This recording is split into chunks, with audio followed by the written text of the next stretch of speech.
मोहम्मद सुहेल साहब, जुलाई का महीना तो बड़ा ग्रीन था स्टॉक मार्केट के लिए, तेजी थी और अगस्त के महीने में मंदी है। हालांकि स्टॉक मार्केट ने बढ़ना शुरू किया जब हम IMF के प्रोग्राम में गए, अभी भी हैं, मगर उसके बावजूद एक तो नज़र आ रहा है कि डॉलर के मुकाबले में रुपये में मुसलसल ब्लड बात है, बट अब स्टॉक मार्केट में भी ब्लड बात है। 2500 पॉइंट्स इस हफ्ते में गिर गई है, क्या हो रहा है?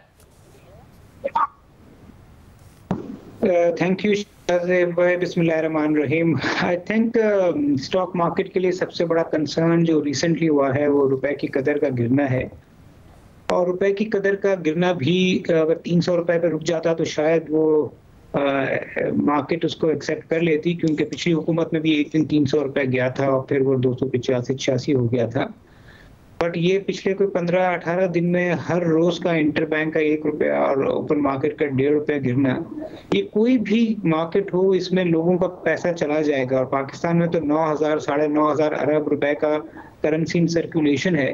तो सारा जो पैसा है जो फारिग है, जिसका ना रिटर्न बैंक में मिल रहा है ना उसको इन्फ्लेशन हेज मिल रही है, तो वो सारा पैसा वहां चला गया है। तो ये मार्केट का कंसर्न है। और इस दफा जो डिमांड क्रिएट हो रही है करेंसी मार्केट में, वो ओपन मार्केट में या हवाला मार्केट में ज्यादा हो रही है, क्योंकि 1-2% का जो हमारा गैप होता था between official and open market, वो कोई 5-6% का हो गया है। तो स्टॉक मार्केट के लिए IMF के होने से ये खदशा तो नहीं है कि नियर फ्यूचर में पाकिस्तान डिफॉल्ट कर जाएगा जो पहले हुआ करते थे, मगर ये नया खदशा है कि अगर इतनी तेजी से करेंसी गिर रही है तो सारी लिक्विडिटी वहां चली जाएगी और इससे जो महंगाई होगी उससे हो सकता है इंटरेस्ट रेट को सब्सटेंशियली बढ़ जाए, जिसकी वजह से सरमायाकारों ने पिछले 1-2 हफ्ते में काफी सेलिंग की है। खाकाना जी साहब, जरा जब हुकूमत इंटरवेंशन करती थी, जैसा कि सागदार साहब करते थे, तो हमने देखा कि एक तीसरी मार्केट क्रिएट हो गई, interbank, open market, black market. अब फिर उसको देखते हुए हमारी रेमिटेंसेस गिर गई, एक्सपोर्ट्स गिरी, IMF ने इंटरवीन किया, 1.25% 5 ट्रेडिंग सेशंस में औसत फ़र्क होना चाहिए इंटरबैंक और ओपन रेट का, जो कि अभी भी नहीं है, 5.5-6% है।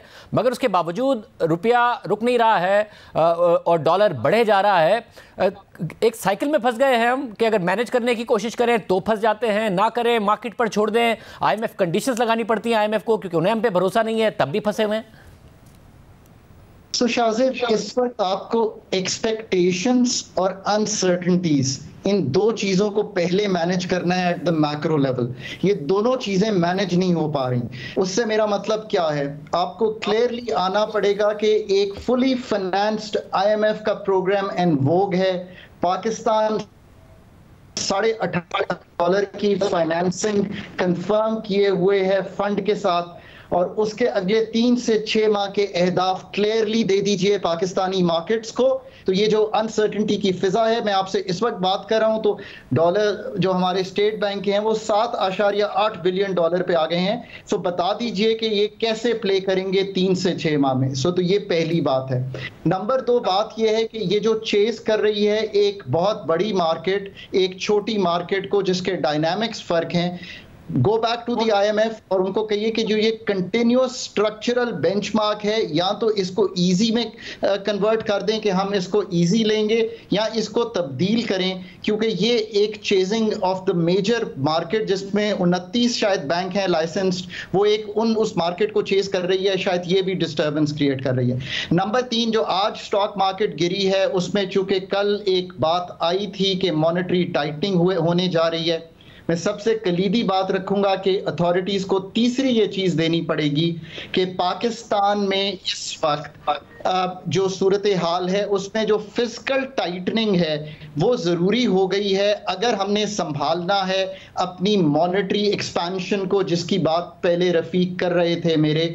और उससे मतलब ये है कि ये जो 7,500-8 हज़ार का फिस्कल का खसारा है ये ड्राइव कर रहा है इस वक्त मॉनेटरी सिचुएशन को, और इसको हमने संभालना है। मॉनेटरी एक्सपेंशन उस तरीके से ना संभालिए बल्कि फिस्कल के संभालिए। So the government has to come. आखिरी चीज कहूंगा, ये जो एनर्जी सेक्टर बिलिंग है, ये जो एनर्जी सेक्टर के शॉर्ट टर्म मसाइल और मिड टर्म 3 to 6 मंथ्स के हैं, come clean on this as well and tell the people of Pakistan what you are going to do. और याद रखिए कि अगर 200 यूनिट तक दिल्ली के यूनिट्स को फ्री किया जा सकता है तो फंड अनरीजनेबल नहीं होगा। एक दफा पहले आपको 200 तक रिलीफ मिल चुकी है।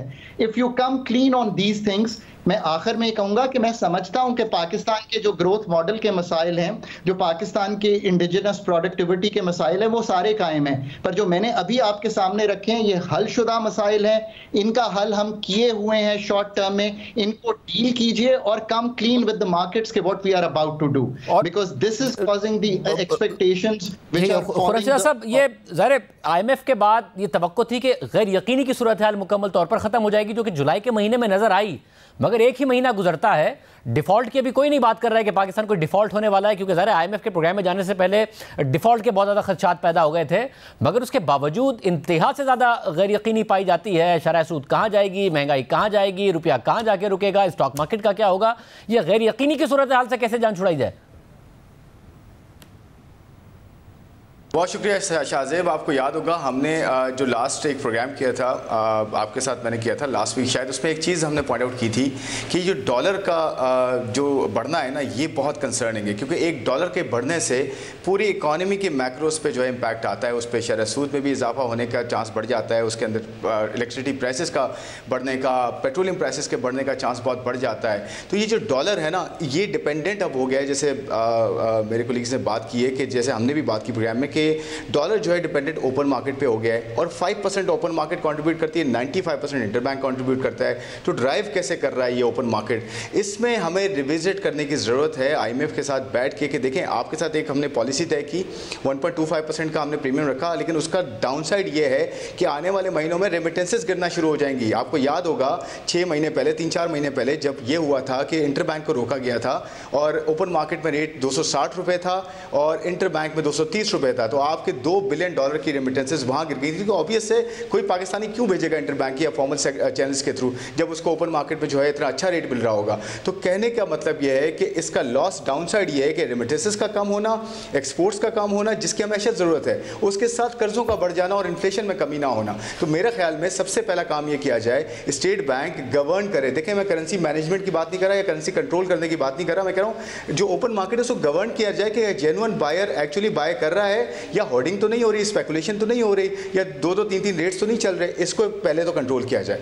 दूसरी बात मैं ये कहूँगा कि स्टेट बैंक अगर रेट बढ़ाता है तो फिस्कल साइड पे फिस्कल अथॉरिटीज़ का ये फ़र्ज़ बनता है कि 7,000 अरब की इस साल की बोरोइंग कर दी है गवर्नमेंट ऑफ पाकिस्तान ने, उसको कम किया जाए, क्योंकि उससे मनी सर्कुलेशन बहुत बढ़ रही है। 14-15% पे इस वक्त मनी सप्लाई ग्रोथ हो रही है, और गवर्नमेंट ऑफ पाकिस्तान 18% पे पिछले साल के मुकाबले में बोरोइंग कर रही है। इससे होता ये है कि रुपये छपता है और आप फ्यूचर इन्फ्लेशन आज ही तय कर रहे हैं कि आज ही आपने फ्यूचर इन्फ्लेशन कर दी, तो currency in circulation 9 trillion rupees से बढ़ चुका है। अगर उसको कंट्रोल ना किया गया तो आपकी इन्फ्लेशन ये एडेड तो होगी डॉलर की वजह से, लेकिन मनी इन सर्कुलेशन की वजह से इन्फ्लेशन नीचे नहीं आएगी। तो और इसका एक और हल ये हो सकता है कि हम जल्द से जल्द जो SIFC हमने बनाया, इन्वेस्टमेंट की हम बात कर रहे हैं, उसमें $2 से $3 बिलियन एग्जिस्टिंग एसेट्स, OGDC है, PPL है, दूसरे एसेट्स हैं, इनको किसी तरह से हम डील करके अपने जो हमारे मिडिल ईस्टर्न फ्रेंड्स हैं इनके साथ कोई डील करें और इनको 25% तक हम दें, ताकि हमारे पास इनिशियल इन्फ्लो आए। इससे भी डॉलर पे जो है वो एक तरह से कंट्रोल किया जा सकता है या गवर्न किया जा सकता है, बेहतर रेट्स मिल सकते हैं ताकि ओवरऑल इन्फ्लेशन में कमी होने की तवक्को हो।